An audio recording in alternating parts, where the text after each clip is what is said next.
Здравствуйте! Сегодня мы будем печь луковые лепешки слоеные. Для этого нам потребуется 300 грамм муки, 2-3 луковицы, смотря какие. Если большие, то можно одну или две, или полторы. Сливочное масло для смазки, подсолнечное масло для теста и соль. И горячая вода. В воду положили соль, масло 2 ложки чайной, подсолнечной. И замешиваем тесто. Муку наливаем и замешиваем тесто. Замешиваем тесто, оно должно быть не тугое, такое мягкое, среднее. Тесто вот замесили до нужной консистенции.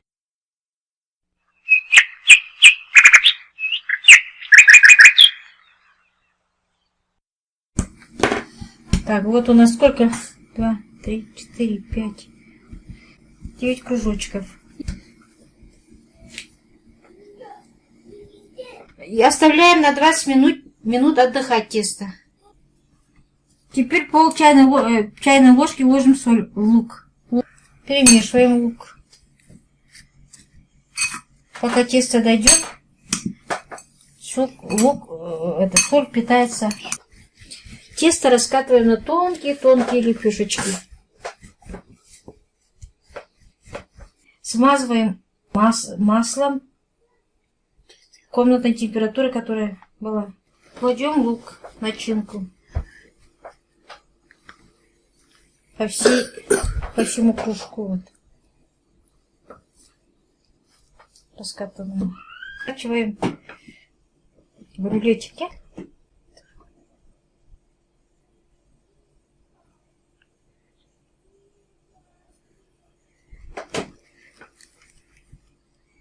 Сворачиваем в улитку.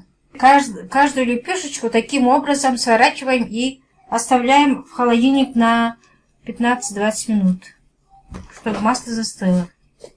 Лепешки наши постояли в холодильнике, теперь будем раскатывать их. Где-то 3-4 мм толщины по диаметру сковороды.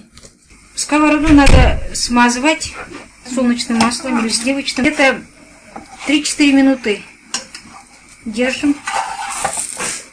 Все, переворачиваем до золотистого цвета.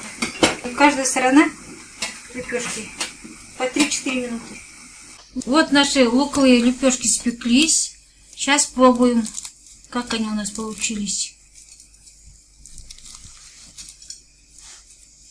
Вот такие лепешечки у нас. Хрустящие, вкусные. Пробуем. Подписывайтесь на наш канал. Ставьте лайки. Спасибо за внимание. До скорых встреч.